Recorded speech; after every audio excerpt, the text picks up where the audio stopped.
Bonjour à tous et bienvenue dans Long Live, le podcast de la longévité. Aujourd'hui, nous recevons une enseignante un peu particulière puisque Florence Servan-Schreiber se dit professeure de bonheur.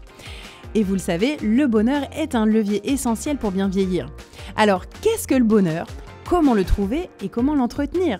Celle qui préconise 3 kiffs par jour nous donne les clés pour vieillir heureux et être heureux de vieillir. Nous enregistrons ce podcast chez Wojo Saint-Lazare, notre espace de coworking préféré en plein cœur de Paris. Bonne écoute. Bonjour Florence. Bonjour Lucie. Ça va ? Oui, ça va bien. Alors, donc vous vous décrivez comme professeur de bonheur. Donc forcément, ma première question, c'est quoi le bonheur ? Ah, direct. C'est indéfinissable, le bonheur. En revanche, ce que l'on sait, c'est qu'il y a certains ingrédients, il y a certains comportements, il y a certains types de liens qui vont nous aider à nous sentir plus épanouis. Et quand même une chose sur le bonheur, c'est qu'il est extrêmement variable. Donc il faut juste savoir ça, c'est pas un bloc le bonheur, ce sont des moments, ce sont des situations qui vont être remplacées par des choses moins agréables et puis il va revenir, il va remonter, donc c'est une vague en fait. Voilà, si je devais le définir, c'est une vague. C'est fluctuant, mais comment est-ce qu'on peut dire, est-ce que tu es heureux du coup, si c'est fluctuant et que c'est juste des moments ? Comment est-ce qu'on peut savoir si on est dans le bonheur ou si finalement ça va pas trop, mais on arrive quand même à s'accrocher à des petits trucs ? Comment est-ce qu'on sait si on est à sa place ? La question à poser, c'est « es-tu heureux maintenant ? Es-tu heureux tout de suite ? Comment te sens-tu » Il vaut mieux commencer par « comment te sens-tu » ? On aura déjà plus d'informations que « heureux ». Je suis toujours frappée par les gens qui disent « oh là là, moi je suis tellement heureux », je suis presque émerveillée parce que je ne sais pas ce que ça veut dire, puisque à tout instant, il peut se passer quelque chose qui vient casser cette énergie-là. Donc, et comme à tout instant, il peut se produire quelque chose qui nous met dans cette énergie-là. Donc, juste comprendre que le bonheur, en tout cas la sensation d'être heureux ou heureuse, nous donne de l'élan parce qu'on a envie que ça continue. Et à l'inverse, les sensations, quand il nous arrive des choses difficiles ou quand quelque chose nous contrarie ou quand on est énervé, enfin il y a tellement de moments, tellement d'émotions qu'on peut ressentir, il faut savoir que ça nous donne aussi de l'énergie parce qu'on a besoin que ça s'arrête. Donc ne pas se dire que le bonheur est tellement mieux que le reste, le bonheur fait partie d'un ensemble. Et donc du coup, on peut se définir comme heureux si c'est un certain pourcentage de moments qu'on a envie de prolonger plutôt que de moments qu'on a envie de cesser ? Je ne crois pas, je crois que c'est une sensation. On ne peut pas, profonde, on peut pas avoir latente. Un tableau Excel qui dit je suis heureux ou pas heureux. Et puis heureux, c'est presque trop large. C'est qu'est-ce qui me va, qu'est-ce qui est bien, qu'est-ce qui me fait chaud au cœur, qu'est-ce qui me plaît, sur quoi je me concentre, qu'est-ce que je crée. Il y a des verbes plus précis en fait que de juste être heureux.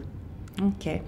Alors, juste avant de démarrer l'interview, puisqu'on parle de longévité dans ce podcast, donc je vous ai dit, voilà, on est dans un podcast plutôt axé longévité, et tout de suite, votre première réponse, c'est « Ah, la longévité, c'est vraiment un truc de jeune ».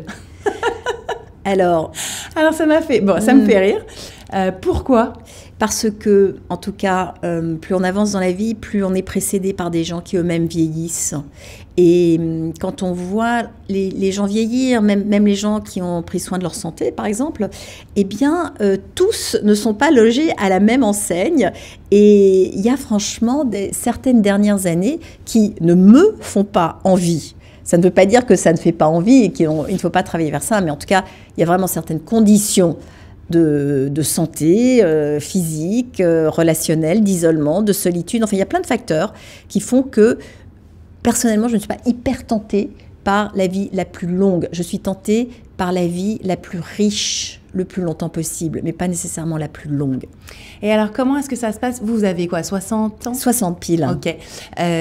Comment est-ce que ça se passe vers la soixantaine ? Est-ce qu'on est plus heureux ou est-ce que c'est un travail d'être heureux à 60 ans par rapport à 30, 40 ?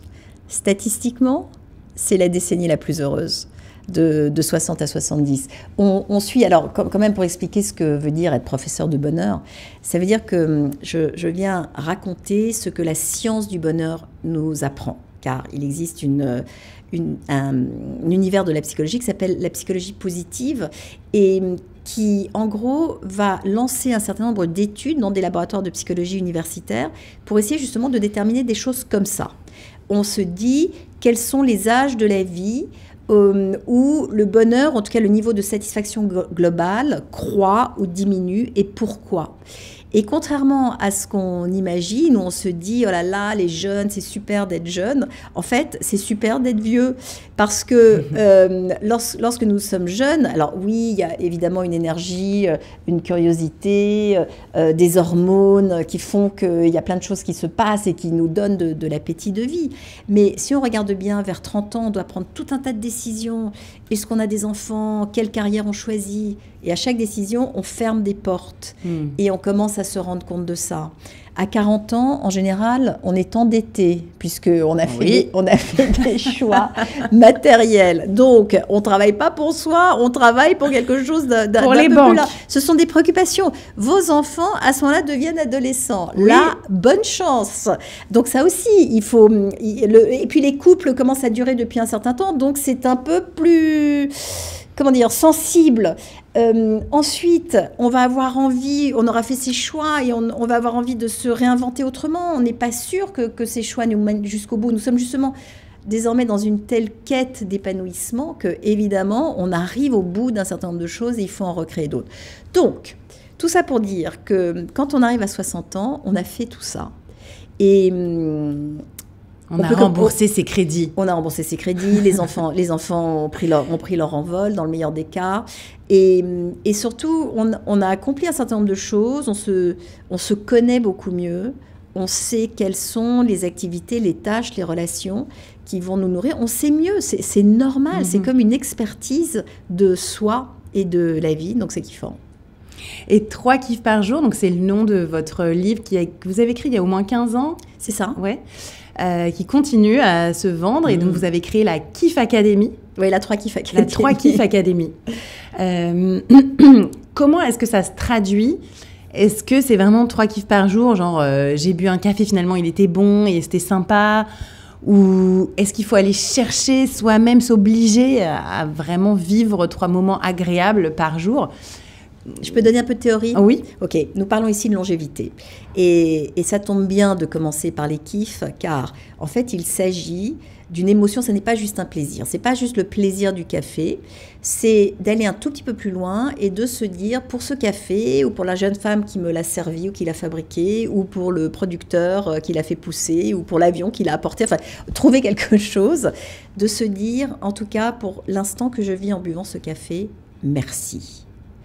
Et si je prends la peine de remercier, c'est là que se joue ce moment de gratitude qui me permet de mesurer les bénéfices qui viennent vers moi. Et c'est ça qui va en fait avoir une incidence non seulement psychologique, et je vais vous expliquer pourquoi dans un instant, mais également physiologique. Et ça va jouer sur mon système immunitaire et ça va jouer sur ma longévité. Il y a une étude tout à fait remarquable faite auprès de bonnes sœurs, donc qui sont des femmes qui ont exactement le même mode de vie, donc on peut parler de comparaison et de longévité, voir pourquoi il y en a certaines qui vivent plus longtemps que d'autres. Et on s'est rendu compte en cherchant vraiment à identifier leur capacité à éprouver de la gratitude que celles qui savaient le faire avaient vécu 7 ans de plus que les autres.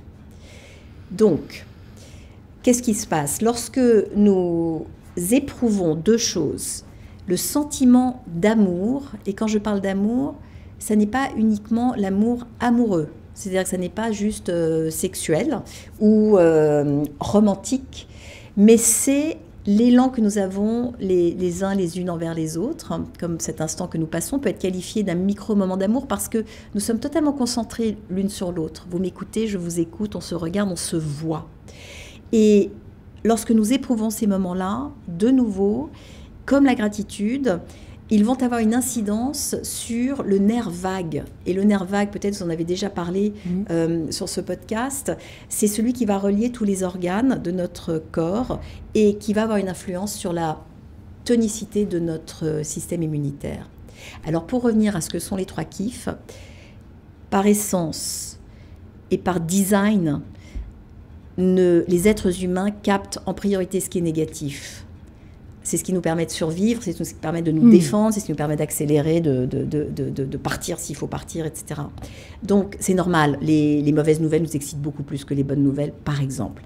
Eh bien, à cause de ça, nous nous privons de tous les bienfaits que peut avoir le fait de ressentir cette gratitude et de se dire « ouais, ça c'est chouette et ça me fait du bien, merci pour ça ».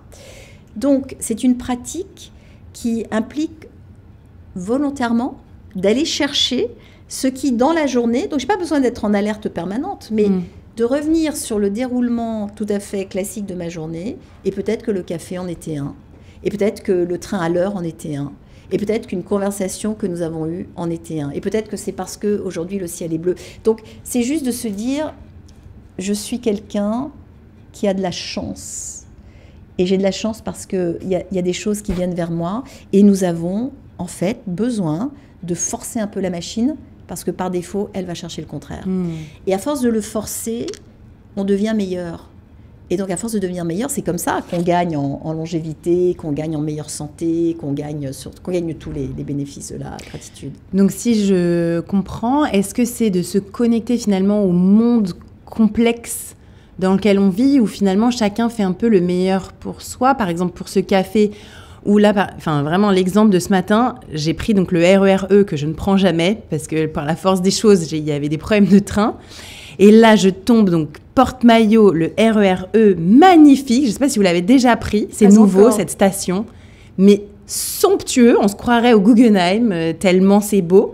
Et donc là, je me dis, c'est quand même fou.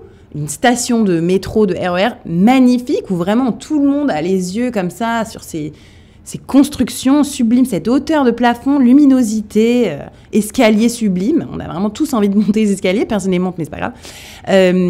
Est-ce que c'est ce moment où je me connecte en me disant, mais finalement, tout le monde a vraiment fait un super travail, que ce soit la menuiserie des escaliers, ces escalators, le plan, le budget qui a été alloué, finalement, la chance qu'on a de vivre dans un pays qui nous crée des stations de métro sublimes.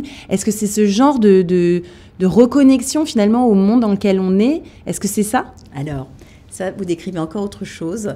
Et c'est vraiment intéressant de voir la manière dont vous le décrivez. C'est-à-dire que vous êtes très animé, tout à coup, il y a quelque chose qui se passe chez vous. C'est l'émerveillement. Et l'émerveillement, alors ça, c'est un de mes sujets favoris aussi. Les chercheurs américains donc, appellent ça le awe. Ça s'écrit A-W-E. Oh, moment. Voilà, comme awesome. Voilà.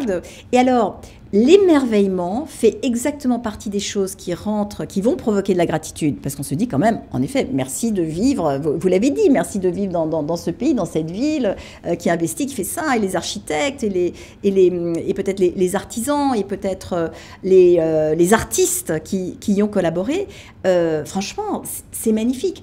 Et ça nous permet de sentir, comme ça, dans une station de RER porte-maillot, qu'on appartient à un plus grand tout. Et c'est presque spirituel, cet instant-là, de se dire, quelle chance, quelle merveille.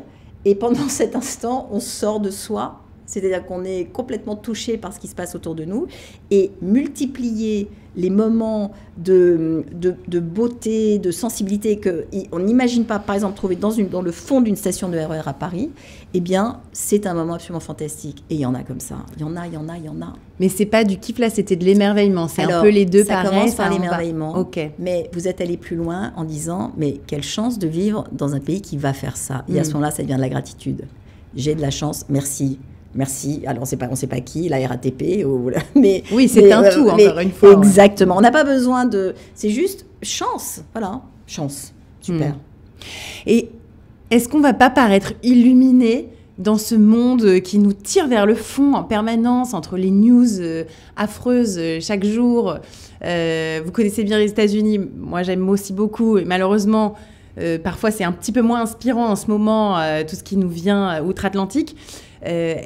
Comment est-ce qu'on fait pour rester quand même comme ça dans la gratitude et dans cet état d'esprit positif qu'on doit un peu se forcer quand, je sais pas, parfois même les conversations avec nos amis ou voilà, l'ambiance du moment nous tire un peu vers le fond, quoi.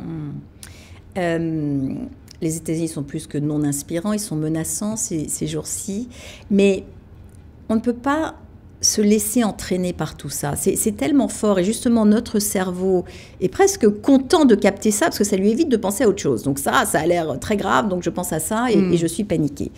Mais pendant ce temps-là, alors il y a les travaux d'une femme absolument passionnante qui s'appelle Hélène Langer, qui est professeure à l'université de Harvard et qui définit ce qu'on appelle la pleine conscience, mais je vais vous donner une autre définition de la pleine conscience que celle de s'asseoir en tailleur et d'entendre les sons qui sont autour de nous. Ça, c'est une façon de faire, mais il y a quelque chose de bien plus intéressant qui est dans l'exercice de notre vie absolument tous les jours, d'avoir tous nos capteurs en éveil. Et si je ne peux pas changer le sort du monde, c'est-à-dire que tout ce qui est autour de moi, je ne peux pas intervenir dessus, ce que décide Donald Trump, je n'ai absolument aucun pouvoir. Là où j'ai du pouvoir, et c'est là où nous avons besoin de maintenir l'équilibre, c'est-à-dire entre mon impuissance et là où je peux retrouver de la puissance, et je vais essayer justement d'arriver de temps en temps à ce que la puissance dépasse, c'est de vivre ce que vous venez de vivre, ou c'est de me concentrer à faire quelque chose sur lequel j'ai un impact. Vous parliez des enfants tout à l'heure, c'est une conversation que je peux avoir avec mon enfant. Là, je suis vraiment pleinement en train de l'avoir, et il se passe quelque chose, un moment de connexion entre nous, et hop, ça fait remonter ma citerne d'énergie pour pouvoir absorber ce grand tout qui est absolument effroyable. Vous faites beaucoup de sport, le sport pour vous va avoir cette fonction-là. Pendant que vous y êtes et quand vous en revenez, vous avez rempli cette citerne, c'est en votre pouvoir et c'est comme ça que vous le sentez et c'est probablement pour ça que vous aimez autant en faire. Alors après, ça peut être aussi un danger parce que finalement, parfois, on fait tellement de sport que ça fait qu'on peut prendre plus de choses négatives. Et finalement, on rentre dans une spirale de vortex comme ça, là, où on peut s'épuiser. C'est un autre sujet. Merci pour votre réaction. Vous voyez, je vous parle de quelque chose que... Et là, je parle du négatif. Exactement. que vous faites bien, qui est formidable. Et immédiatement, hop, on se dit, oui, mais attention. C'est vrai. Oui, c'est génial. Mais une fois de plus, Lucie, c'est normal. Et nous le faisons tous. Simplement...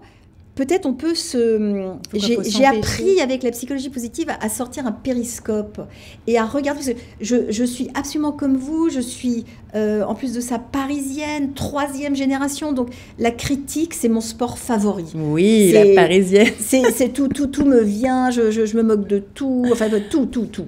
Mais en apprenant tous ces éléments et surtout en les testant, parce que c'est ça la manière dont je travaille, c'est que je lis des études, je découvre les conclusions et je me dis, bon, je vais essayer, je ne perds rien à essayer. Et en effet, l'idée d'avoir un périscope au-dessus de soi qui regarde une situation, et même si on se dit dans un premier temps, la réaction c'est oui, mais vous savez, le sport, ça peut être addictif, ça peut être dangereux, le périscope dit, qu'es-tu en train de faire ? Arrête avec cette voix-là.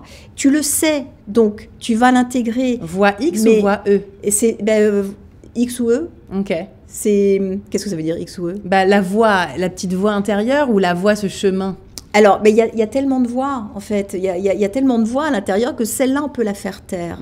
Et puisque nous parlons de voix, il y a un autre instrument, outil en psychologie positive, là cette fois-ci qui a été théorisé par Christine Neff, qui est une autre chercheuse, qui est ce qu'on appelle l'autocompassion. Alors l'autocompassion, c'est quelque chose auquel on va faire appel quand on vit quelque chose de difficile. Parce que on s'est aperçu que, de nouveau, dans notre mécanique négative, si je vis quelque chose de difficile, en général, je vais me faire un reproche qui va avec. Et voilà, tu t'es encore mise dans cette situation-là. Alors qu'en fait, j'en sais rien, si c'est une rupture amoureuse, on se dit, ben voilà, tu t'es encore débrouillée pour te mettre dans cette situation-là. Alors que si c'était une copine, on lui dirait, viens là, je te fais un câlin. Et en fait, nous avons besoin d'apprendre, dans ces situations-là, non pas à nous accabler en plus, parce que ça c'est bon, hein, on est déjà suffisamment attaqué par l'extérieur, mais d'avoir ce réflexe de faire parler l'autre voix qui vient nous apporter du réconfort. Donc ça aussi, c'est une vision à l'envers. Donc en fait, c'est une pratique finalement, comme de faire du yoga plusieurs fois par semaine ou du pilates comme c'est votre cas ou moi d'autres sports.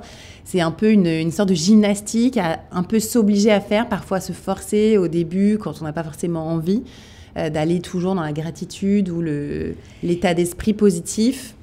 C'est exactement comme une cuisine sans épices ou avec. C'est-à-dire que, une fois de plus, si je ne souffre pas, si je suis dans un moment de ma vie qui me convient, ça va, je ne me pose pas trop de questions, le RER est en retard, bon, il n'y en a pas, bon, je vais en prendre un autre, ça va.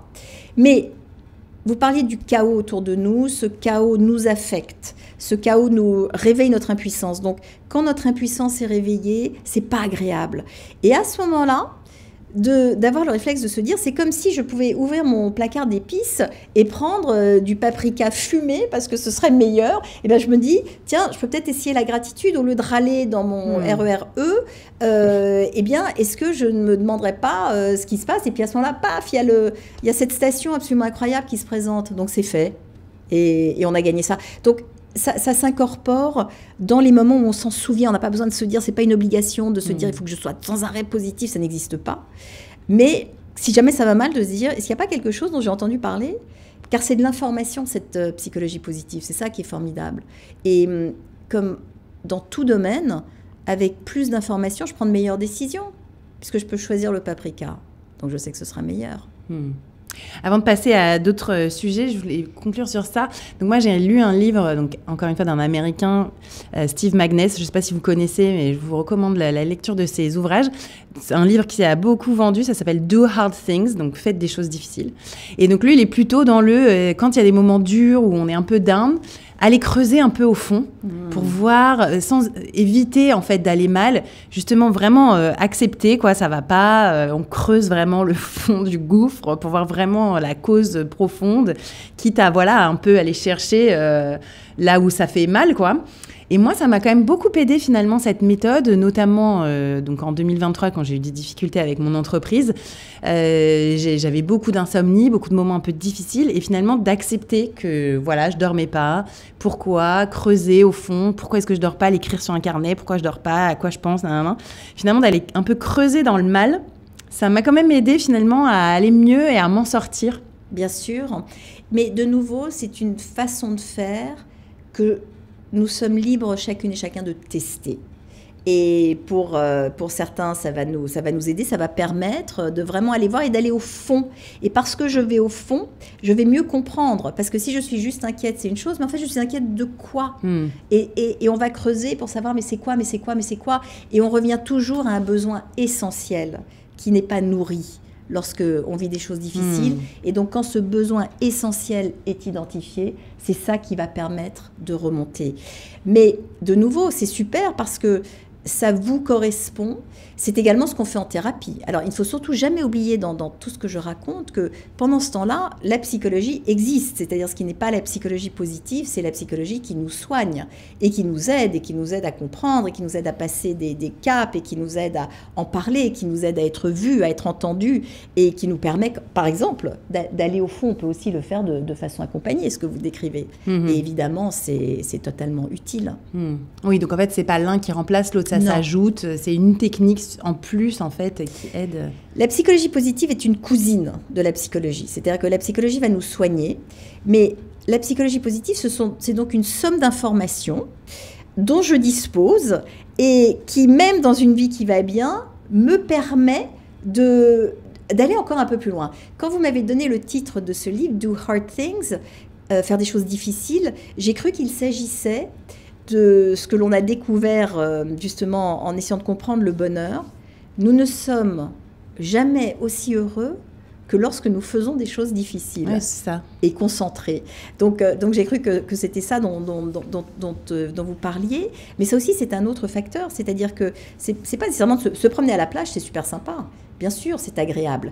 Mais on va tirer encore plus de satisfaction en faisant quelque chose qui nous demande de la concentration, de l'engagement, la profondeur. De la profondeur et surtout de n'être que dans une activité à la fois.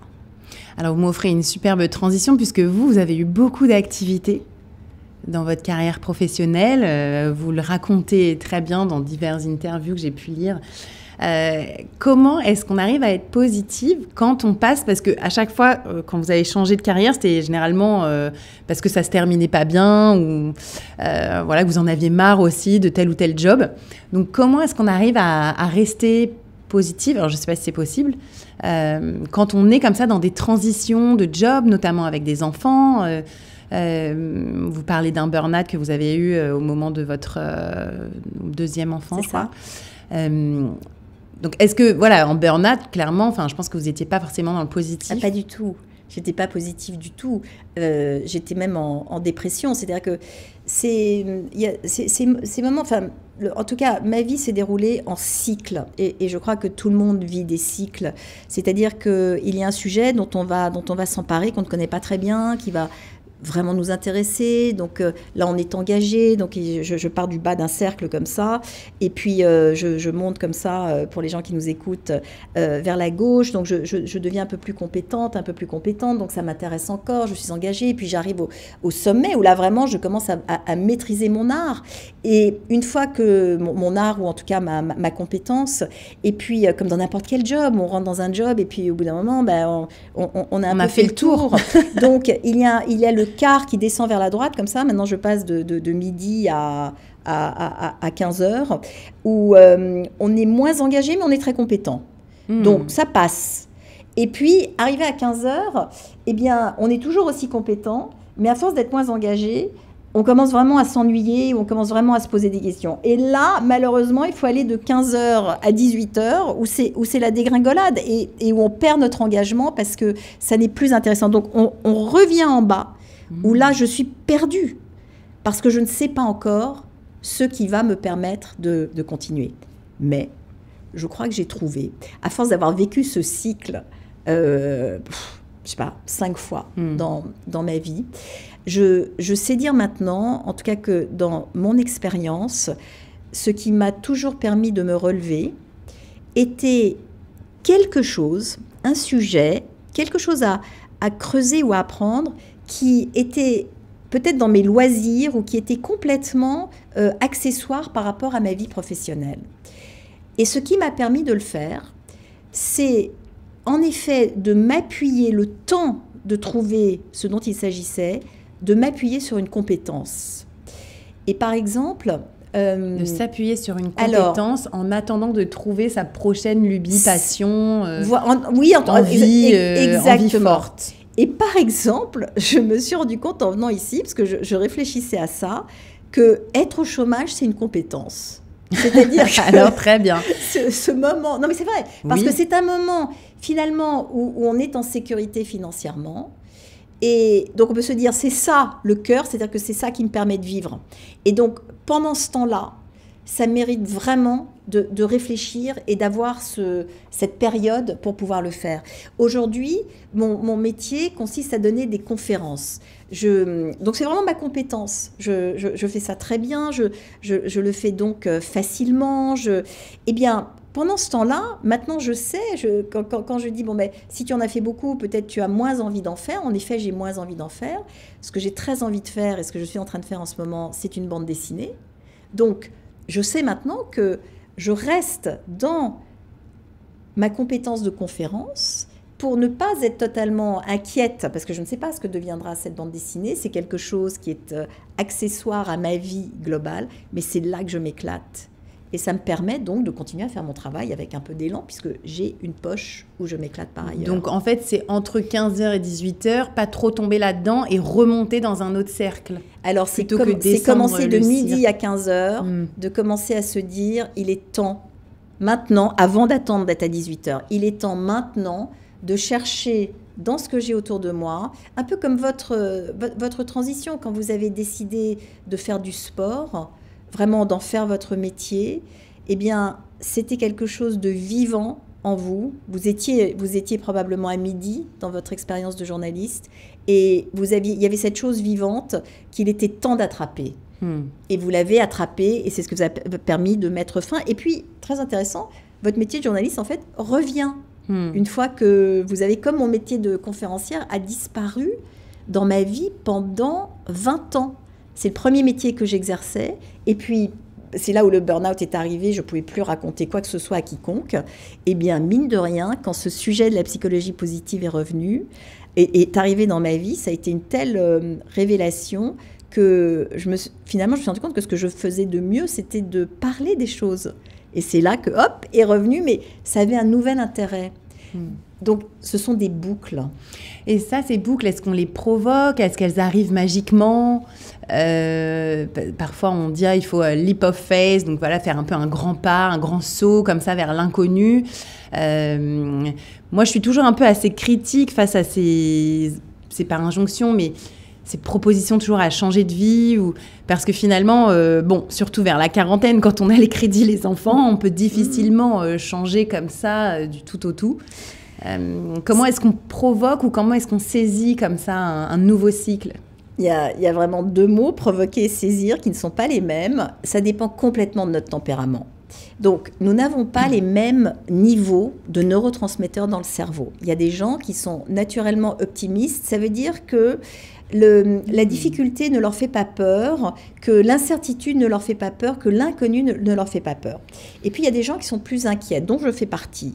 Et à ce moment-là, il m'est toujours très difficile de fermer, de lâcher une porte. J'ai besoin de rester accroché à une porte à fermer pour ouvrir l'autre. Donc, je suis pas douée pour... le grand saut. Oui, le grand saut. Et pourtant, alors c'est marrant, parce que physiquement, je me jette hors d'avion, je marche sur le feu, je fais des choses qui me provoquent de très fortes sensations. Mais sur le plan comme ça, professionnel de ma vie, je ne le fais pas. Mais je le provoque. C'est-à-dire que inconsciemment, quand je me suis retrouvée au chômage, c'était pas mon choix. Je l'avais pas formulé comme ça, mais je m'étais débrouillée pour être dans une situation qui était tellement ubuesque qu'évidemment, on a fini par me mettre dehors. Donc, vous voyez, c'est quand même... et je ne dis pas, je suis une victime. Non, je dis, je me suis finalement bien débrouillée parce que mon absence de motivation le message a été compris par d'autres et ce sont eux qui m'ont poussé. Et c'est comme un sponsor qui vous pousse. Et finalement, quand mon emploi m'a quitté, c'était comme un sponsor qui me mettait dehors et qui m'a dit maintenant il faut y aller ma fille. Ok. Et donc ça c'est quand même des moments, finalement ça reste quand même assez fort alors que c'était il y a longtemps, ça reste quand même assez présent j'imagine à l'intérieur de vous. C'est des moments que vous avez quand même vécu difficilement, ou est-ce que vous en avez entre guillemets que des bons souvenirs, ou en tout cas est-ce que ça a été que positif? Non, pas bons souvenirs, mais pas bons souvenirs sur le moment. Mais heureusement que ça s'est produit. C'est-à-dire que vraiment, ce qui compte dans nos décisions, il y a 2 façons de les regarder. Soit elles étaient sur le moment, c'était vraiment la décision qu'il fallait prendre. Soit sur le moment, c'était difficile à vivre. Mais si je me retourne, après avoir métabolisé, après avoir transformé des choses, après avoir appris des choses nouvelles, heureusement que ça s'est produit. Et là, pour le coup, si mon tempérament n'est pas de me jeter dans le vide, mon tempérament consiste vraiment à regarder ce qui s'est passé avant et à me dire, mais quelle bonne idée, alors que c'était dur sur le moment. Mais sans ça, je n'en serais pas là à avoir autant de plaisir à faire ce que je fais. Alors, je voudrais qu'on parle de la maternité et des enfants. Donc, les vôtres sont grands maintenant, plus de 20-30 ans. Oui, c'est ça. Voilà, vous avez passé le cap. Ouais. Comment est-ce qu'on arrive à éduquer des enfants de façon positive?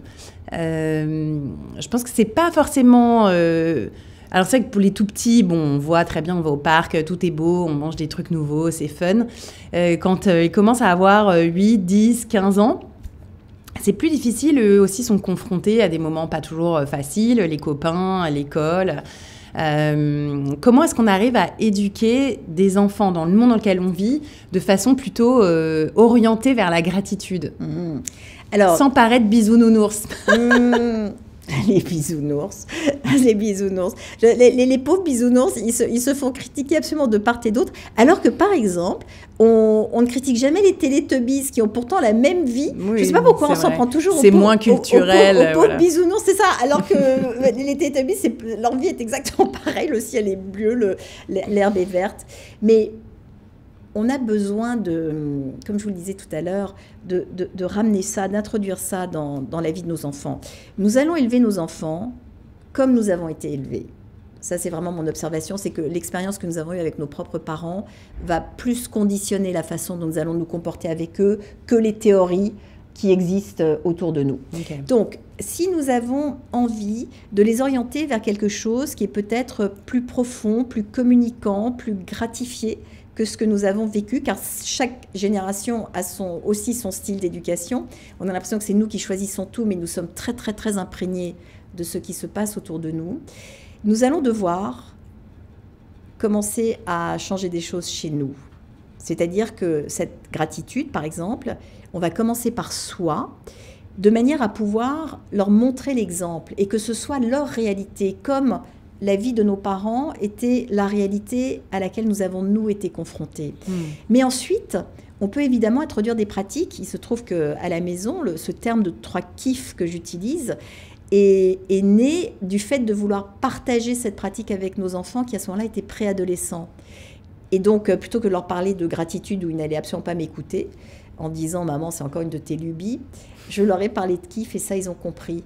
Et c'est devenu comme ça, à la maison, c'est vrai, une pratique à table, donc le soir. On dit « Bon, toi, quels sont les kiffs de ta journée ?»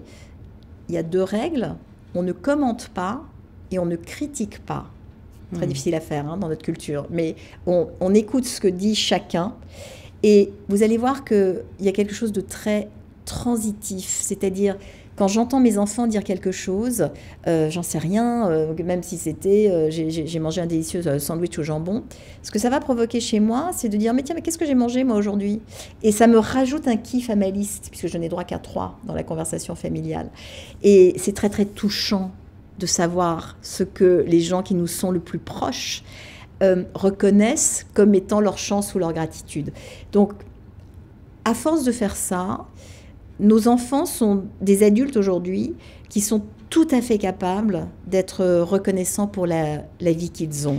Mais alors, comment est-ce qu'on fait pour démarrer ça? Donc, moi, là, maman d'enfants de 10-14 ans, clairement à table, bon, parfois c'est super et parfois aléatoirement, c'est pas super, assez imprévisible entre pré-ado et ado. Comment est-ce qu'on implémente ça en disant, allez, raconte-moi, qu'est-ce qui s'est bien passé de ta journée? Ou est-ce que tu as eu un kiff? Ouais, non, bof. Comment est-ce que, là, ce soir, au dîner, entre le quinoa et le poulet, on implémente ça? Ok, aujourd'hui, c'est la journée la plus facile. J'ai rencontré ce matin une femme qui s'appelle Florence et qui m'a dit que si on trouvait 3 kiffs dans sa journée, on vivait plus longtemps, on était en meilleure santé, il faut trouver des choses, il y avait plus de copains, il faut trouver des arguments, parce que tout ça est vrai. Et ben donc on essaye, et vous commencez. Et c'est pas eux, c'est pas de leur dire quels sont tes kiffs à toi, mais c'est ça, en disant, alors si je réfléchis bien, et puis donc il y aura des choses sur le RER et tout, donc ils vont se rendre compte que c'est pas intimidant. Puis on commence, et puis tu dis, vas-y, essaye, tu en fais 1, et puis si jamais ils arrivent à 3, c'est génial. Et puis, par exemple, le plus jeune de mes enfants, pour lui, c'est quasiment inaccessible. C'est-à-dire il faut aussi partir du principe qu'on n'est pas tous câblés pareil et équivalents. Et donc, ce sont des années et des années et des années de pratique qui ont fini par lui permettre de trouver, parce que c'est vraiment pas dans son tempérament. Donc, ça ne veut pas dire qu'il est transformé à jamais, mais ça veut dire qu'il a cette compétence et que je sais qu'il pourra y faire appel si vraiment il en a besoin.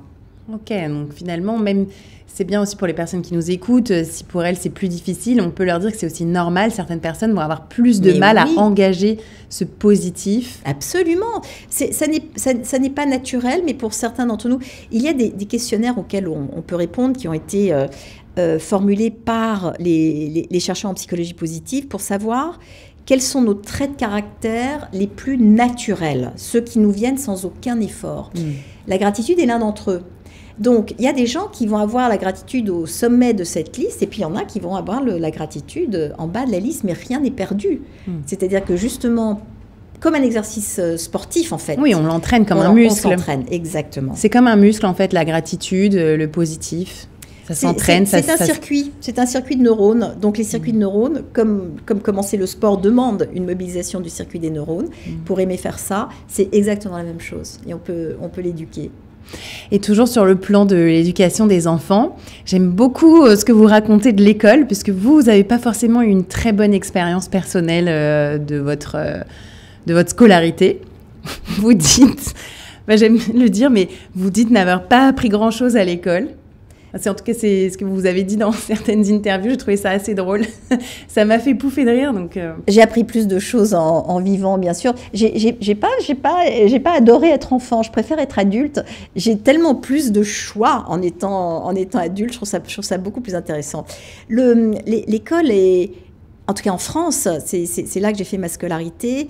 C'est assez blâmant, c'est-à-dire que... ça ne va jamais. Non, ça ne va jamais. On part d'une somme de 20 points, par exemple, et puis on n'arrête pas de nous en enlever. Et puis on voit ce qui reste à la fin. On ne nous en donne pas assez dès le début. Mais, ouais, déjà, si on avait 50, on nous en enlèverait encore plus. Bon, déjà, il y a cet aspect-là. Et puis, je viens d'apprendre quelque chose, mais donc à 60 ans, je me suis toujours battue contre des difficultés de mémorisation. Mémorisation des noms, mémorisation des noms propres, donc évidemment la géographie, l'histoire, les maths, n'en parlons pas, les chiffres font partie de ces troubles. Il y a une explication, il y a une partie de mon cerveau qui n'est pas complètement développée, donc c'est déjà miraculeux que je sois arrivée à faire ce que je fais avec cette partie de cerveau en moins. Mais tout à coup, c'est maintenant que je suis déculpabilisée en me disant, ce n'était pas une question, comme on m'a dit, ne travaille pas assez, ne fais rien. On me faisait les pires reproches. J'étais au max de mes possibilités et je ne le savais pas. Aujourd'hui, je le sais. Donc, quand on a une petite différence, beaucoup de nos enfants ont des petites différences. Je ne sais même pas dire ce qu'est un individu normal. On a de plus en plus de difficultés à trouver ce qu'est quelqu'un de typique. Il y a beaucoup plus de gens atypiques. Notre éducation est totalement formatée. Donc, si jamais on n'est pas exactement dans les clous, on n'y prend pas plaisir. C'est quand même énormément d'années de notre vie. Voilà, ça aurait pu être plus kiffant. Alors, comment est-ce qu'on fait quand on est parent d'enfants pour les accompagner sur cette scolarité très formatée qui, moi, je pense, finalement, n'est juste... Enfin, je suis d'accord, peut-être que l'école n'est faite que pour 20% des gosses et les 80 autres pourcents qui sont tous différents dans plein de façons différentes vont être un peu en galère et se trouver bien plus confortables dans les études supérieures et en étant adulte ou en apprenant sur le tas. Comment est-ce qu'on fait ? Parce que malgré tout, il faut y passer, il faut avoir au moins son bac ou quelque chose d'équivalent. Comment est-ce qu'on fait pour les accompagner de façon positive, sans non plus tout le temps leur dire que l'école est nulle ? Enfin, c'est pas nul, bien sûr, on a quand même de la chance que ça existe, parce que c'est quand même une institution qui nous aide à progresser malgré tout. Comment est-ce qu'on fait pour accompagner ça positivement ? D'abord, on s'interroge sur son propre rapport à l'école. Parce que moi-même, bien que j'ai souffert, j'ai dit à mes enfants, il faut faire tes devoirs, il faut être à l'heure. Enfin, moi-même, j'ai répercuté ce que mes parents disaient parce que c'est cette institution et on a envie qu'ils s'intègrent. Donc, il y a une partie de nous qui a envie que l'enfant s'intègre. Et donc, bien interroger ça en se disant, OK, ça existe, donc je vais quand même insister là-dessus. Mais par ailleurs, puisqu'on a beaucoup plus de connaissances précisément maintenant, sur le fonctionnement d'enfants qui sont un peu différents, de trouver des poches pour renforcer ce qu'ils ont de si particulier quand ils sont en dehors de l'école. De nouveau, c'est ça qui leur permet non pas d'être en échec tout le temps ou partiellement, mais d'avoir des zones comme ça où ils sont en capacité, en puissance. C'est toujours cet équilibre entre la puissance et l'impuissance. Et à la maison, de leur créer des sources de puissance qui leur permettent de savoir qu'ils sont plus larges que ce qu'ils apprennent à l'école. Donc ça va être quoi ? Des activités extrascolaires, encourager s'ils sont bons quelque part, en piano, en théâtre, en sport ? Oui, les aider à trouver sans trop les obliger à le faire, parce que sinon, il y a un moment, ils vous en veulent. Vous savez, dès que, par exemple, si un enfant est bon musicien ou sensible à la musique et qu'on lui dit « tu vas être musicien », il n'a plus envie de le faire. Il y a une rentabilité de l'activité qui nous démotive. Je vais vous le dire autrement. Okay. Si on demande à un artiste de faire une œuvre, on fait venir des critiques d'art et ils vont évaluer la qualité de l'œuvre. Maintenant, si on commissionne un artiste pour faire une œuvre, c'est-à-dire qu'on le paye avant, c'est une commande que quelqu'un fait, et même artiste, et là, on fait venir les critiques d'art, l'œuvre est moins bonne. Donc, c'est la rentabilité d'une activité ou c'est la rentabilité d'un talent de dire tu vas te servir de ce talent pour que ce soit ton métier. Tout à coup, on n'a plus envie de le faire. Vous voyez, ça n'est pas la même qualité. Donc, il faut bien laisser à l'enfant sa liberté d'être celui qui découvre sans tout de suite. Je me souviens toujours, ma fille Pénélope adore s'habiller depuis qu'elle est toute petite. Ma mère disait, elle va travailler dans la mode, elle va travailler dans la mode. Donc, il y a cette rentabilité. Et alors, est-ce qu'elle travaille dans la mode aujourd'hui? Alors, il se trouve qu'elle travaille dans la mode, mais qu'elle n'est pas du tout heureuse dans cet univers-là. Donc, elle va en sortir incessamment sous peu. Donc, non. Justement, c'est ça, ne pas avoir... parce que c'est ma préférence de ne pas me dire ça, ce sera ton métier. Ok, donc en fait, les ouvrir à plein de choses sans attente. C'est ça, sans attente, avec vraiment... et néanmoins, quand on les voit être heureux quelque part, eh bien, de s'assurer qu'ils peuvent l'effectuer, mais sans mettre de pression sur eux. C'est difficile, ça, de ne pas mettre de pression très difficile. Sur les enfants. Très difficile parce qu'ils reflètent des choses de nous, en plus. Et que nos enfants... Si on regarde les enfants des copines... on les regarde avec beaucoup plus d'objectivité que les nôtres. Donc, on peut peut-être demander aux copines, qu'est-ce que tu vois? Qu'est-ce que tu vois de mon enfant? Qu'est-ce que toi, tu vois? Puisque je n'ai pas... c'est très difficile d'élever des enfants. On a une obligation de résultat. On se met une obligation de résultat. On a envie que ce soit des gens épanouis, intégrés, polis, bien nourris. On a envie de tout ça pour eux. Et qu'est-ce qu'on inculque aux enfants pour qu'eux aient aussi cette sorte de pensée positive? Donc, les 3 kiffs par jour, j'aime beaucoup. Je pense que je vais vraiment le tester comme ça à la maison. Quand eux sont confrontés finalement aux réseaux sociaux. Donc, généralement, par exemple, moi, mes enfants sont très attirés par les choses drôles. Finalement... forcément, ils n'échappent pas à YouTube, TikTok, même si on les empêche, ils trouvent quand même des façons. Pour le coup, ils sont très forts Ils sont débrouillards. Très. Alors là, c'est le do-it-yourself de hacking du téléphone, il n'y a pas de problème. Donc, eux sont très intéressés par les trucs très drôles, des blagues assez nulles, que moi je trouve nulles, mais eux trouvent très drôles, donc il n'y a pas de problème. Comment est-ce qu'on les met un peu en garde? Comment est-ce qu'on les protège? Est-ce que c'est possible de protéger ces enfants de tous les problèmes qu'il y a autour d'eux, entre la drogue, l'addiction aux réseaux sociaux, aux jeux vidéo, tous ces sortes de dangers? Comment est-ce que vos enfants ont réussi à passer outre tout ça? Je n'ai pas la réponse. J'aimerais avoir la réponse. Ce que j'observe chez mes enfants, c'est qu'ils sont allés s'exprimer en opposition à ma génération sur des territoires qui étaient les leurs, et ça c'est normal. Donc il se trouve que chez les miens, ça a été les jeux vidéo, ensuite ça a été les expérimentations sexuelles différentes de celles de ma génération, les garçons, les filles, vous voyez, enfin tout ça est beaucoup plus ouvert. Donc je ne peux pas les mettre en garde. D'abord, dans ces 2 cas précisément, il n'y a pas de danger, mais je peux observer en restant assez fidèle à mes valeurs et en me disant que s'ils doivent revenir à des valeurs qui sont les miennes, je les ai tenues. Mais je reconnais que, et aujourd'hui, les adultes qu'ils sont des gens qui... Alors, ils font plein de choses que moi, je ne faisais pas, et c'est complètement génial, et je suis fascinée de les regarder, ça me passionne, mais les valeurs sont bonnes. Néanmoins, cette invasion de TikTok, des réseaux, moi, je ne sais pas les gérer. Je suis très contente de ne pas avoir la responsabilité de tout petits enfants là en ce moment. Je vous souhaite beaucoup de courage. Merci. Mais chaque génération s'est adaptée à la nouveauté.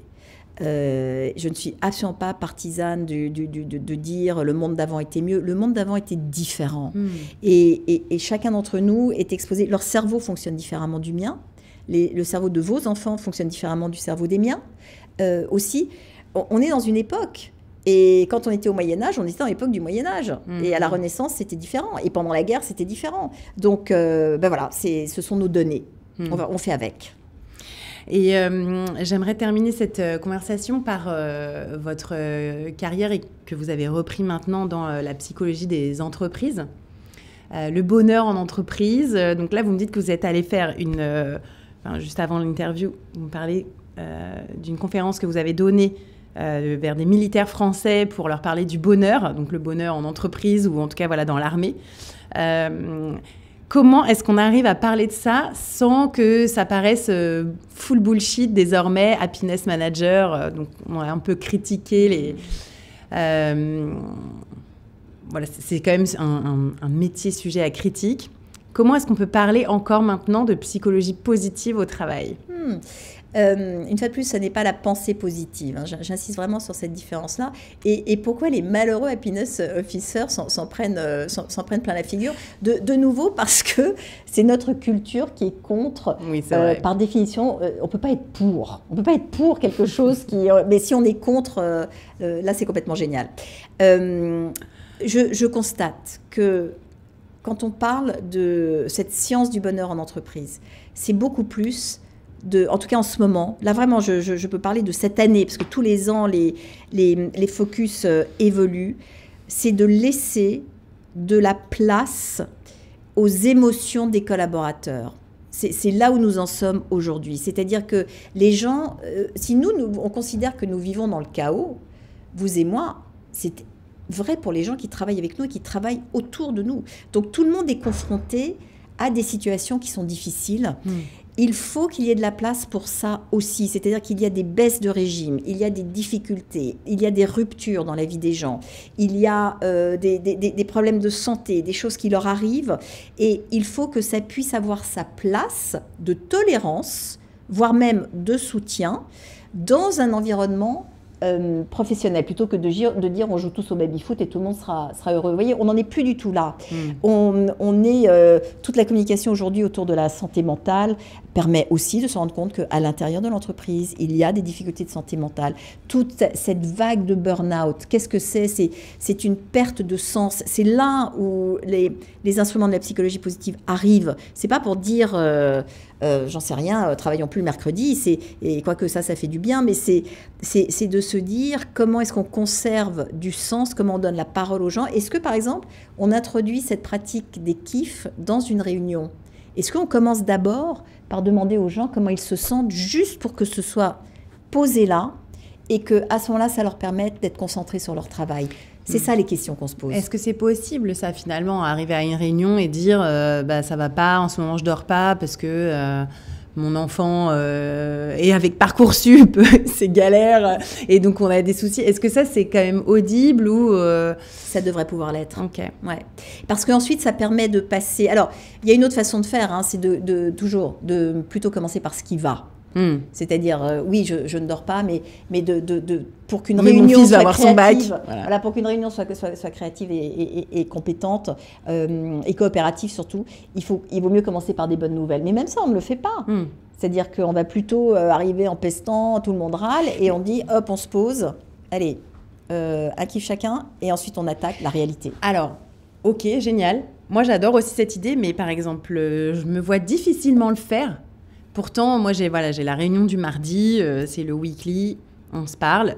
Je me vois difficilement dire, là, d'un coup, à mes 4-5 prestataires, allez, maintenant, une bonne nouvelle par personne. Comment est-ce qu'on l'implémente comme ça ça fait un peu faux, non ? J'ai rencontré aujourd'hui une personne qui m'a raconté, c'est tout, on a le droit d'être curieux, Okay. on a le droit de changer. Mais oui, mais moi c'est comme ça que j'ai commencé. J'arrive, c'est pour ça que je trouve que cette science est fantastique, parce que ça n'est pas une lubie personnelle. Il se trouve que les gens qui pratiquent, on a fait tellement d'études dessus qu'on peut raconter les bénéfices. Franchement, il serait absurde de ne pas essayer. C'est plutôt ça. D'accord. Et donc, il faut d'abord en être convaincu à titre personnel. Essayez d'abord à la maison. Ah ouais, et tout à fait. Moi, c'est comme ça. J'ai d'abord essayé avec mes enfants. On y est arrivé. Donc après, j'ai essayé avec mes copains. Mes copains qui sont des créatifs parisiens. Donc, le niveau de résistance est absolument énorme. Et bien, on y est arrivé. Et aujourd'hui, ça fait maintenant plus de 10 ans que nous avons une célébration annuelle avec ces gens-là. On est 20 autour de la table, parce que je ne peux pas mettre plus de gens quand j'ai mis toutes les tables de chez moi bout à bout. Et on ne fait que ça. On se réunit pour faire les kiffs. Et donc, pour se dire, cette année, ce qui a été fantastique, et personne ne raterait cet événement-là. C'est vraiment le moment le plus uplifting, enfin, le plus enthousiasmant de l'année, bien plus que les fêtes de famille habituelles. Et alors ça, par exemple, avec vos amis, la première fois que vous l'avez introduit, donc vous aviez rencontré quelqu'un qui vous avait dit que parler de kiff journalier ou annuel permet de vivre mieux, plus longtemps et en meilleure santé physique et mentale. Quel frein est-ce que vous avez rencontré et comment est-ce que vous arrivez à passer au-dessus? J'ai rencontré dans mes flots, toi et tes trucs, voilà. Mais en fait, on n'a pas envie d'être celui qui ne fait pas. C'est-à-dire qu'il vaut mieux avoir déjà peut-être converti son conjoint, comme ça on est au moins 2 autour de la table, à accepter de le faire et de dire vas-y, essaye. Et puis on commence par... Il y a des gens qui sont plus ouverts que d'autres, donc on passe la parole à quelqu'un de plus ouvert. On y arrive. Franchement, cessons d'avoir peur. Peur de quoi? Peur de... Justement, on a peur qu'on nous trouve, mais qu'on nous trouve quoi? En France, on a peur d'aller bien, mais oui, ou d'affirmer que ça va bien. Mais oui. Et par exemple, sur les réseaux sociaux, moi, je le vois.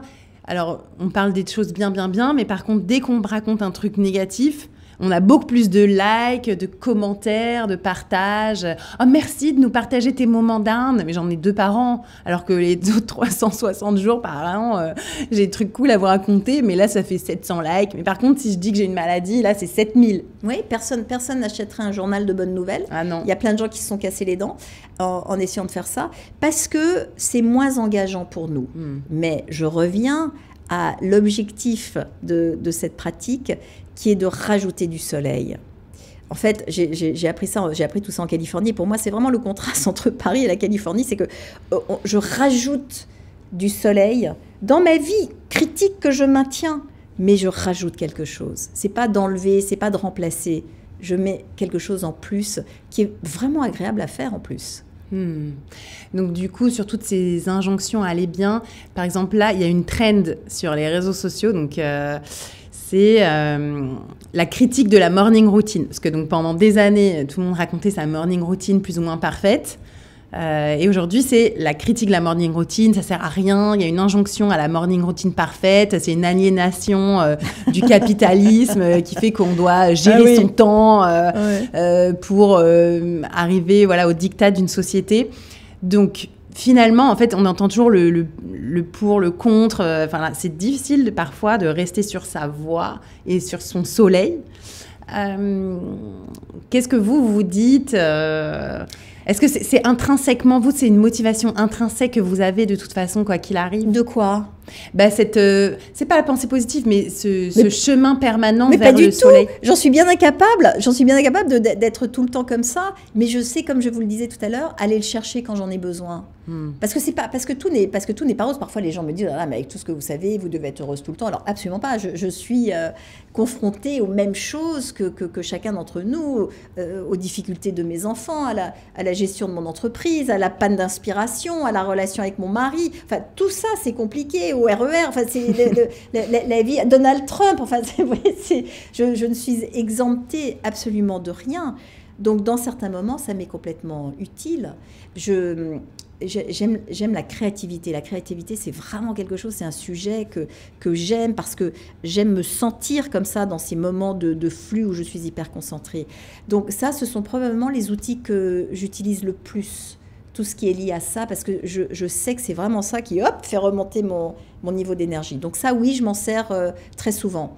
La gratitude, vraiment, je me prends parfois, je me tape sur la main en me disant, mais attends, fais tes kiffs, c'est pas possible de râler autant. Okay. Et voilà, et à ce moment-là, ça vient. Non, il n'y a aucune injonction. Donc c'est finalement de se rendre compte, quoi. Et sur la morning routine...